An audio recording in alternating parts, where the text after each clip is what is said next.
Hey, do you remember like 2 days ago when we opened an episode of this podcast with a Mount Rushmore exercise? It's pretty fun. Don't get me wrong. I understand why everybody loves them so much. A Mount Rushmore exercise is where I throw out a category and then you blurt out the 4 things that are most deserving of being listed in that category. So, for example, if the category is presidents who should be on Mount Rushmore, you're going to want to yell probably the ones that are on there. I mean, I think that's the obvious answer. So here's one for you. Ready? Top 4 dog names ever. Which 4 dog names are on the Mount Rushmore of dog names? What do you got? Now, some of you right now, you're trying to come up with trendy, recent stuff. Don't give me any of that. Give me classic dog names. What'd you come up with? All right, here's the 4 I got. Spot, Champ, Rover, and big number 4. Are you with me on this one? What do you have? I'm going Fido. Now, in all of these circumstances, I don't know anybody who's had no, that's not true. I know somebody who owned a Fido. My buddy Eddie had a dog named Fido growing up. And for 3 of those 4, I can see why you wouldn't want to name your dog that. You know, it's not exactly ideal. Champ, it sounds good, but that's going to be a dog from a fancy pedigree. It's going to be real expensive. Rover, that's what one of my 2 dogs does all the time, and I don't like it. She just roves. If she can get away, she will get away. I don't think that's a positive attribute at all. And then my other dog does what the other name is, Spot. She just spots up on the carpet all over the place. Someday, I mean, she's a puppy. Maybe she'll grow out of it. None of those are flattering. But Fido, what does Fido mean? You ever thought about that? It means faithful, like Fidelis. It's a perfect name for a dog. I mean, it sounds kind of dumb, but I don't think it was a very popular name or anything, as I understand it, until Abe Lincoln named his dog Fido. And then people suddenly were like, yeah, you know what? Dang straight.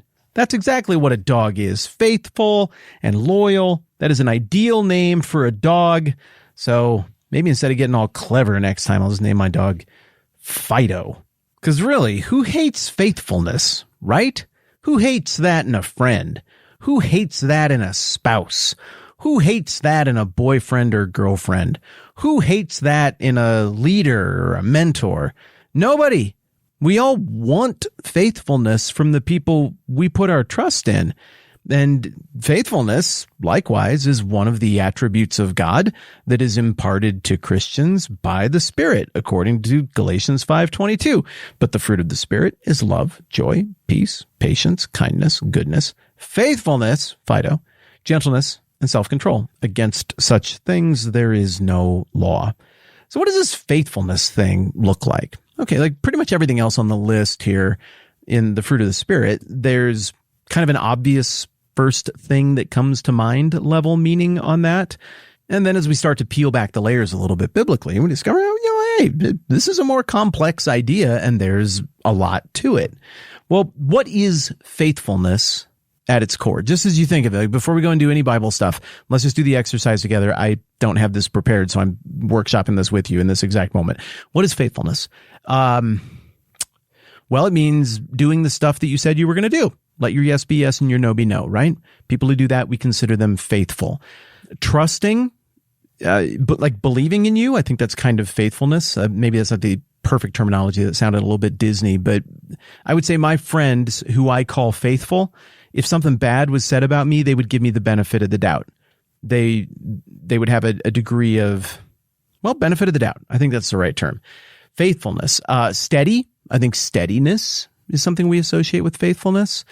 I think of the faithful people in my life as not really changing. They're not flaky. That is, who they are is who they are. The values they hold are not fluid. They don't change from day to day or circumstance to circumstance. The things that make them is what they are. Okay, I think that was a pretty fruitful exercise. Maybe you came up with better stuff than I did off the top of my head, but I think I'm in the zip code there.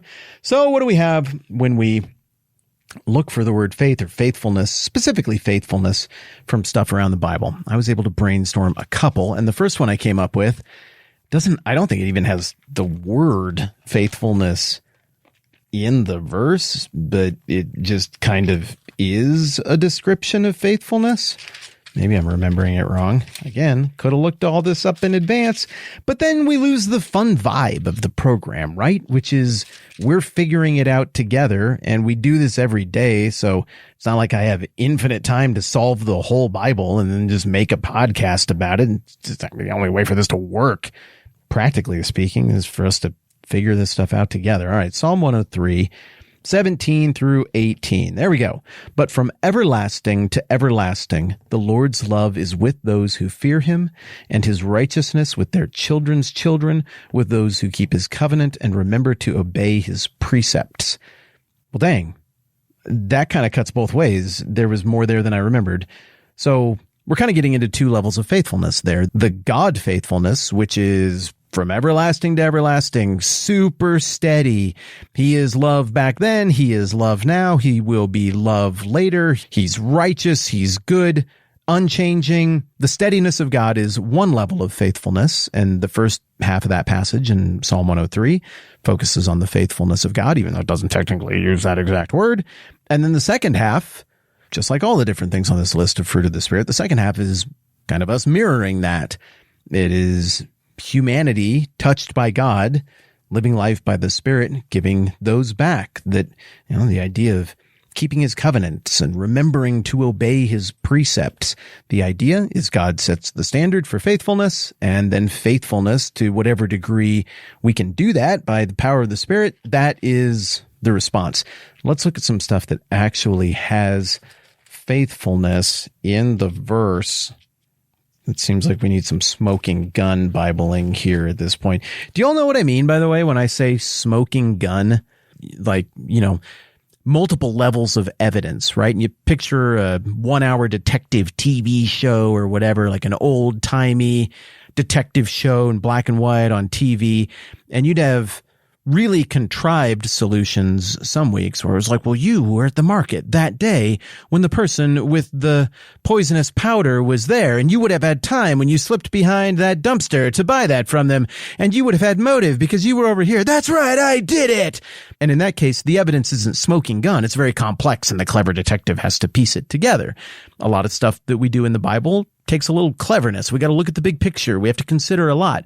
But every now and then you come across smoking gun verses, which would be the equivalent of a situation where somebody's going to do something, and then the detective and the good guys run around the corner, and there's somebody laying there freshly dead, and right in front of them is the bad guy with a gun. Then there's still smoke coming out of the barrel, and you just heard a bang, and you're like, well, obviously that guy did it because he's holding a gun, and the gun is smoking. So some of these verses that we're looking at in this whole fruit of the Spirit thing, or any kind of work through the Bible together thing, are just really overtly right on the nose. There's the thing. That's the Bible speaking to this issue. Other stuff is a little more triangulate-y, where we add up a few different things to cobble together a theological point or observation. This one's smoking gun. Proverbs 3 and 4. Let love and faithfulness never leave you. Bind them around your neck, write them on the tablet of your heart. Then you will win favor and a good name in the sight of God and man. So obviously, this one is about faithfulness as an attribute of people, in this case of wise people. The first 9 chapters of Proverbs all kind of read like the author of Proverbs is giving some coaching to his sons who might turn out to be idiots, or maybe by the grace of God, they will listen to the metaphorical voice of metaphorical lady wisdom and do things that make sense. And here the exhortation is to this idea of faithfulness, being steady, doing the right thing over the long term, internalizing certain virtues and attributes. How do you do that? Well, you let love and faithfulness be bound around your neck and written on the tablet of your heart. This is similar language to stuff we get in other parts of the Bible about how to internalize God's word or God's law. I think that's very intentional here. But then what happens? Well, when you do that, you win favor and a good name. People know you don't flake. They know you show up for things. They know you're reliable. They know that your yes is yes and your no is no. They know that you are steady. And my goodness, my parents forced me into such a reputation as a young man. They made me do the things that I said, but if it was up to me, I would have flaked on stuff all the time and squirreled after every single thing that came up next. And I wasn't even born in the digital age. I mean, how hard is it for a kid now to get this right?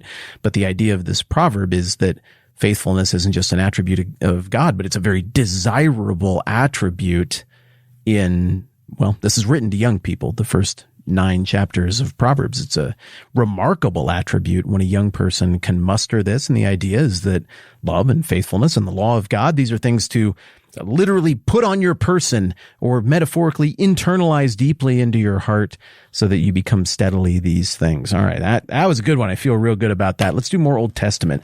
1 Chronicles 16:34.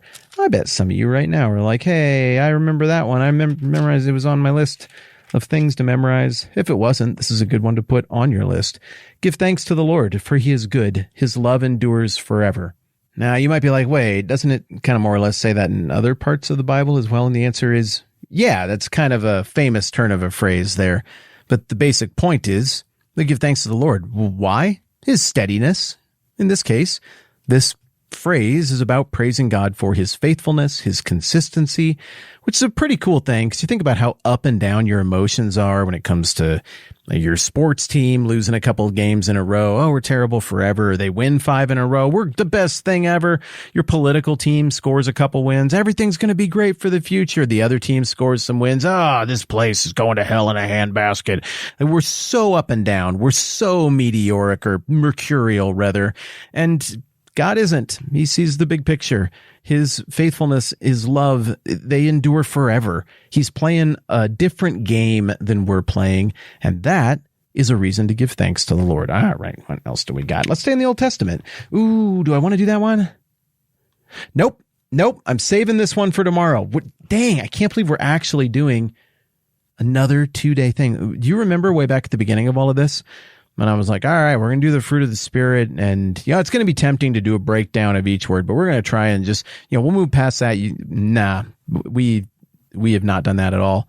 We've done at least a day on every single one. And this is going to be a 2-day on faithfulness, plus a little bit more on peace tomorrow.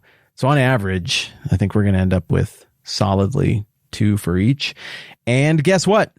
I don't feel bad. I don't feel bad at all because this is an independent podcast. There is no corporate sponsorship. It is unowned. This is a guy in his shed talking about the Bible and processing it through in real time with you, which means that it goes where it goes. And where it goes right now is apparently super deep divey into a wide biblical view of all the fruit of the Spirit. And I'm having a blast. This has been really fun, especially as kind of a reward here at the end of a somewhat contentious book. I mean, Galatians, it's argumentative. It's important arguments. I get why it's contentious. It had to be. But this is a nice and really pleasant reward. It's nice. I'm enjoying it. So, hey, what do you know? 2 days on faithfulness. I got more tomorrow. I'm going to turn off this microphone and go see if my rover is roving or if my spot is spotting. Good chance one or the other is doing one of those two things. Should have named him Fido. I'm Matt. This is the 10-Minute Bible Hour podcast. Let's do this again soon.